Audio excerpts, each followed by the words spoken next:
Je voulais un peu savoir qu'est-ce qui a été votre porte d'entrée dans l'histoire. Est-ce que ça a été plutôt l'envie de parler du mouvement social, faire un film autour de la musique, faire un film sur l'héritage social en fonction de la famille d'où on vient? Voilà, je voulais un peu savoir qu'est-ce qui avait motivé l'envie de faire ce film. Moi, c'est difficile de dire ce qui a vraiment commencé, vraiment, ce qui est à l'origine, parce que c'est concomitant quasiment. C'est le désir de parler de la musique et surtout d'une pratique de musique populaire au départ, et de parler de quelque chose qui m'a travaillé dans les films précédents, c'est les chocs culturels, c'est-à-dire des mondes, des cultures différentes qui se rencontrent. Donc voilà, l'irruption, je dirais, de la musique classique, de la grande musique des élites, dans le monde de la pratique populaire, des harmonies, des fanfares, voilà. Et de là, voilà, l'idée d'opérer la rencontre à travers la relation de deux frères, voilà, qui s'ignorent et qui vont se rencontrer, qui vont rencontrer chacun, aussi faire rencontrer ces deux univers musicaux, sociaux. Voilà, c'est l'envie de parler de ça. Oui, parce que même les deux frères viennent de deux milieux sociaux différents à cause d'une adoption. Donc ça parle aussi de l'héritage qu'on peut avoir en fonction de la famille. C'est quelque chose qui était là dès le début ou c'est quelque chose qui arrivait après dans la construction du film où vous vous êtes dit tiens, comment est-ce qu'on va lier ces deux personnages?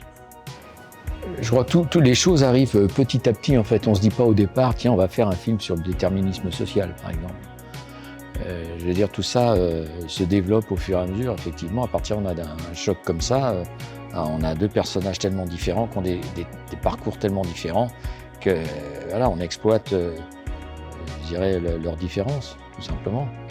Et puis, voilà, ça parle naturellement de cette injustice sociale. Là, il se trouve qu'ils sont frères et qu'ils ont... mais ça, c'est pour... Il n'y a pas besoin de frères pour constater que qu'il y a de grandes injustices dans l'accès à l'art, au succès, tout simplement, à la réussite. Voilà, donc le film parle de ça, évidemment. Hein. Vous, Pierre, avant le film, quel était un peu votre rapport à la musique? Parce que dans le film, vous jouez du trombone, à un moment, vous dirigez même un orchestre. Quel était votre rapport à la musique? Est-ce qu'à la lecture du scénario, vous avez vu ça comme un défi ou quelque chose qui pourrait peut-être, entre guillemets, vous effrayer par rapport à ce personnage? Bah non, je faisais du piano depuis pas mal de temps, je fais du piano depuis une trentaine d'années, donc du coup mon rapport à la musique il est assez viscéral. Et non, c'était galère par rapport à l'apprentissage du trombone parce que c'est un instrument qui est pas si facile que ça à maîtriser, quoi. Et au bout de 2 mois, j'ai commencé à prendre mes marques, enfin 2 mois d'entraînement, en gros 2 mois de coaching. Mais là, le film il commençait, donc j'ai commencé à comprendre le truc quand le tournage commençait, donc du coup j'étais doublé. Pas tout le temps, mais la plupart du temps, quoi. Non, mais déjà, le résultat au bout de 2 mois était quand même assez formidable, hein, parce que quand même, arriver à tirer un son à peu près juste quand même de cet instrument et pouvoir quand même s'intégrer, ce que tu l'as fait, tu t'es quand même intégré dans une fanfare, une harmonie qui fonctionne quand même, et il s'est intégré là-dedans. Ben non, mais moi je l'ai constaté avec les autres, tout le monde était un peu étonné. Voilà, t'es pas encore un grand tromboniste, mais enfin, t'as toute ta vie pour le devenir. J'ai acheté le trombone. Et du coup, ton personnage d'ailleurs est un peu un catalyseur, j'ai envie de dire, de la lutte des membres de cette fanfare, de lutte personnelle et aussi de communauté. Quels ont été les mots-clés ou les axes de préparation pour ça de ton personnage, en amont du tournage peut-être? Bah, s'il y a des mots-clés par rapport au personnage, on va dire que c'est une pudeur et intensité, on va dire. Et aussi une sorte d'humour lié à une mélancolie. Il y a un peu de ça, quoi. Ce serait un peu ça, s'il y avait des mots à choisir, ce serait ça, quoi. Ça vous a pas effrayé au début de rentrer dans ce truc-là et d'avoir ce rôle un peu central enfin, dans cette fanfare? Oh non, c'est que mon humble métier. Du coup, non, au contraire, justement, c'était intéressant parce que je suis un gars un peu curieux. Donc du coup, dès qu'il y a un endroit où on peut s'enrichir, j'y cours. Et ça s'est Pas bien tout le passé temps, la rencontre avec Benjamin, justement, Ouais. pour construire cette relation. Bah ouais, carrément. Benjamin, Sarah Soko, ouais, non, c'était assez évident comme lien, quoi. On s'est aimé tout de suite, quoi, dans cette chambre d'hôtel. Il y a beaucoup de travail, du coup, autour de la thématique du film, autour de la musique dans le film, qui évolue aussi en fonction du développement des personnages. Comment vous avez travaillé justement ce travail de la musique tout au long du film et de son évolution? Lire le choix des œuvres, par Ouais, c'est exemple. ça particulièrement qui ponctue le film au final. Bah, le choix des œuvres, déjà, on s'est un peu fié à nos goûts musicaux, déjà. Hein. Et puis, on s'est attaché à ce que ça fasse sens par rapport au récit, par rapport aux situations. Hein. Donc, voilà, ça fait comme ça. Et puis, on s'est entouré aussi, un conseiller musical, pour essayer d'élargir le champ des choix possibles. Et c'est comme ça qu'on fait. Et de toute façon, je dirais, avec Irène, on a une sensibilité musicale, un intérêt pour la musique, classique entre autres. On va au concert, etc. On connaît un petit peu ce milieu-là. Et voilà, on a aussi, je dirais, presque quelque chose de musical aussi dans la façon de travailler un scénario. C'est-à-dire qu'il y a ces mouvements musicaux. C'est un peu... alors là, j'en parle, mais très souvent, c'est une remarque qu'on nous fait. C'est-à-dire qu'il y a quelque chose un peu musical avec le rythme, voilà, les mouvements, les variations, etc. Et voilà, comme une symphonie, en fait. Hein. Donc, voilà. Mais tout ça est très, très intuitif et empirique, hein, de notre part. Mais il y a sûrement cette sensibilité-là, ouais. Et justement, du coup, je sais pas, vous dites que vous avez travaillé sur des œuvres ensemble. Bah, justement, le choix de certaines musiques, même que Pierre fait écouter à son frère dans son, je sais pas comment appeler ça, sa collection, son garage. Comment est-ce que vous avez choisi ces morceaux? Qu'est-ce qui a fait que ces morceaux-là, vous vous êtes dit, c'est ça qui raconte à ce moment-là quelque chose dans le film? On cherchait un morceau de musique, un décalage déjà, précisément dans cette séquence. Il fallait qu'on montre aussi quelque chose qu'on connaît bien quand on fréquente un peu le milieu de la musique classique. C'est-à-dire que c'est étonnant pour les gens qui connaissent pas bien, mais les directeurs d'orchestre, les chefs d'orchestre et les musiciens classiques, en fait, c'est des grands amateurs de musique, même de musique populaire, et parfois même de musique un peu honteuse, on va dire, entre guillemets. Et donc, on avait envie de jouer avec ça, parce qu'on connaît vraiment des grands chefs d'orchestre qui sont capables d'écouter des musiques... personne n'y... Pourquoi Céline Dion, qui est très bien en soi, mais je veux dire, on ne s'y attend pas. Et donc, on avait envie de construire vraiment une scène sur ce décalage. Il y a un décalage qui existe. Si vous interrogez un grand chef d'orchestre, il va vous dire qu'il écoute la musique et voilà, vous ne vous attendez pas à ça. Et donc, on avait envie de jouer avec ça. Oui, c'est assez marrant dans cette scène où justement le personnage... il y a Dalida, oui, effectivement, oui, Dalida on s'attend et son personnage qui est sur quelque chose de très pointu, justement. oui. Oui, mais le choix marrant. du jazz aussi, c'était trouver le terrain d'entente entre deux points de convergence entre les deux sur le plan musical. Et justement, deux grands amateurs de jazz, pointus effectivement, en connaissant des musiciens qui ne sont pas très connus du grand public, mais voilà, c'était pour incarner leur sensibilité musicale, peut-être quelque part en rapport avec leur gène. De manière générale, donc, votre film porte un message sur la vie en communauté, etc. Pour vous, qu'est-ce qui est le message que le film devrait transmettre? Qu'est-ce que vous voudriez que les personnes qui aillent le voir retiennent à la fin? Je ne sais pas si c'est un message,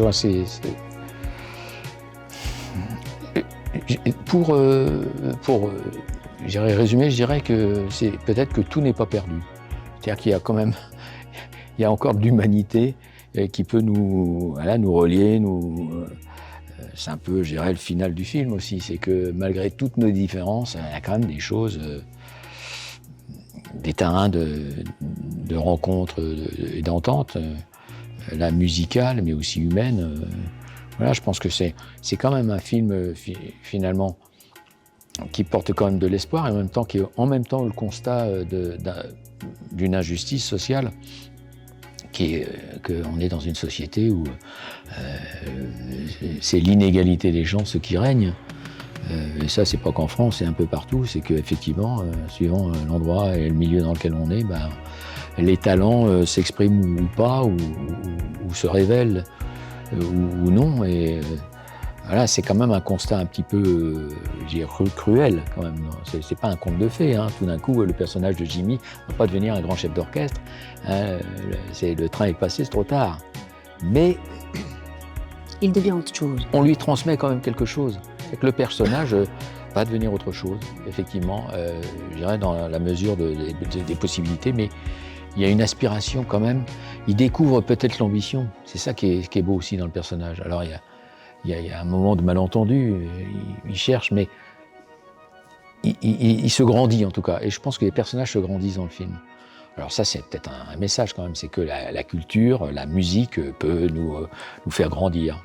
Voilà. J'espère que ça passera.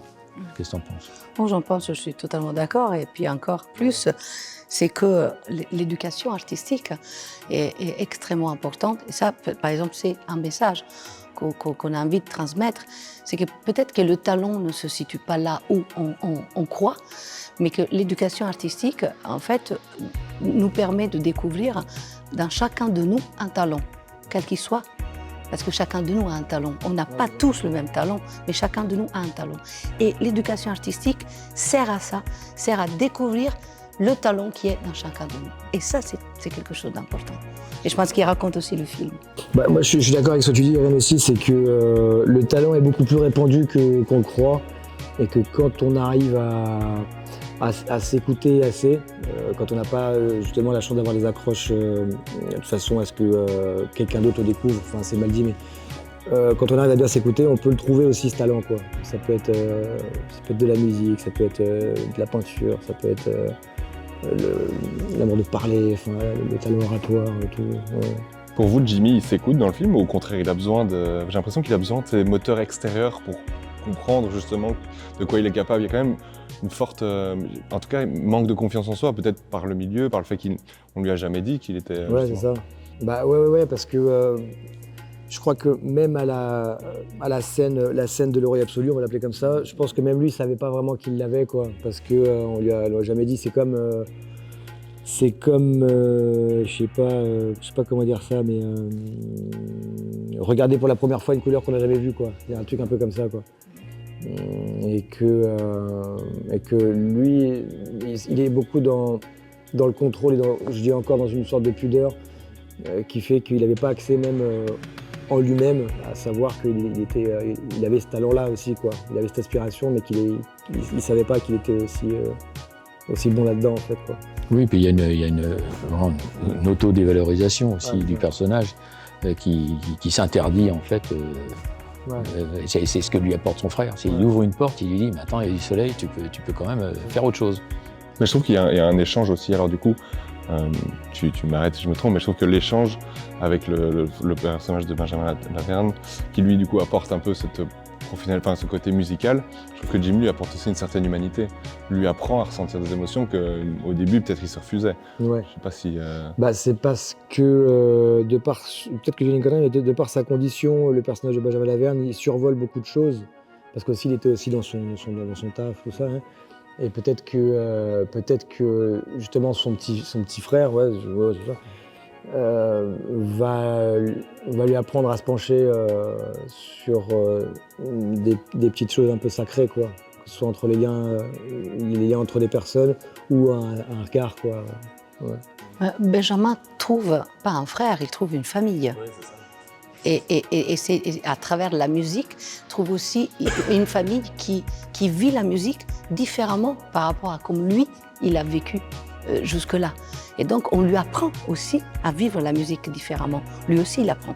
Oui, parce qu'on n'a pas vraiment accès, lui, à sa vie extérieure. On ne sait pas trop s'il a des enfants, s'il est marié. On comprend quand même que lui, il est issu dans un milieu qui a plein de conventions, et notamment une convention où on lui a caché ses origines. Alors que quand il arrive chez Claudine, la maman de Jimmy, on voit qu'on est dans un milieu beaucoup plus simple, et beaucoup plus sain peut-être aussi, où les choses sont assumées. Et quand il ouvre la porte, notamment La première porte qu'il ouvre, c'est la salle de répétition, et tout d'un coup, là, il découvre un monde, qui est le monde de la musique, en fait, entre soi, pour le plaisir juste, qui n'est pas la recherche effrénée de l'excellence, de la perfection, mais là, c'est le plaisir avant tout d'être ensemble. Alors là, c'est quelque chose qu'on ne trouve pas dans les grands orchestres symphoniques. Ils sont là pour autre chose, ils sont là pour l'excellence. Pour l'excellence et pour... ouais. Et alors, en regardant le film, ça m'a fait penser à un événement qui a eu lieu il n'y a pas trop longtemps, donc j'ai peut-être fait des liens trop rapides, mais ça m'avait pensé à Adèle Haenel qui est descendue sur les piquets de grève pour aller à la rencontre des grévistes, etc. Et je voulais voir à votre avis si... du coup, je mets ça en lien avec ce que le personnage de Benjamin Laverne fait, d'aller voir des piquets de grève et de faire de la musique avec eux. Est-ce que pour vous, des liens sont possibles, des ponts sont possibles entre justement les milieux artistiques et les milieux sociaux? Parce que j'ai l'impression qu'il y a un peu le côté, le cinéma en parle, il y a les problématiques sociales et les piquets de grève, mais est-ce que des ponts sont possibles entre les deux? Il y avait, je crois que c'était Lula qui avait fait ça. C'est-à-dire qu'il avait le président Lula, président brésilien, qui avait fait en sorte que dans les milieux riches, on ait accès à la musique de la rue, et que dans la rue, on ait accès à la musique classique. Et, du coup, il faut juste les gens qui construisent le pont entre les deux, quoi. Il y a des ponts, mais en fait, on a l'impression que c'est quand même principalement des initiatives, disons, isolées, et il n'y avait pas, sur le plan de l'institution, pas tellement, en fait. Je dirais que là, Irène est mieux placée que moi pour le placer, parce que sur le plan d'institution, là, tu y es, mais transmettre l'art, la culture en prison, c'est son travail. Et donc... Je travaille dans une prison et je m'occupe de la programmation culturelle et donc de la pratique artistique pour les personnes placées sous main de justice. C'est vrai que ces ponts-là, je les construis tous les jours, on va dire, depuis quelques années. Mais nous travaillons, par exemple, les ponts entre, par exemple, l'excellence de la musique classique, si on veut rester dans le domaine, existent existent depuis des années. Moi, je travaille depuis plus de 10 ans avec l'Orchestre de Chambre de Paris, qui vient régulièrement en détention pour proposer des projets de pratique musicale à des personnes détenues, même de la pratique musicale de très haut niveau. Donc, oui, ça existe. Après, ça existe et c'est... Oui, ce que je veux dire, c'est de point de vue... Il faudrait que ça existe avant. Je veux dire, c'est toi. Avant qu'il se retrouve en prison, c'est évidemment quoi. Ah non, mais ça, on retombe sur l'histoire du déterminisme, évidemment, évidemment. Mais ça, c'est très nécessaire, évidemment. C'est très nécessaire.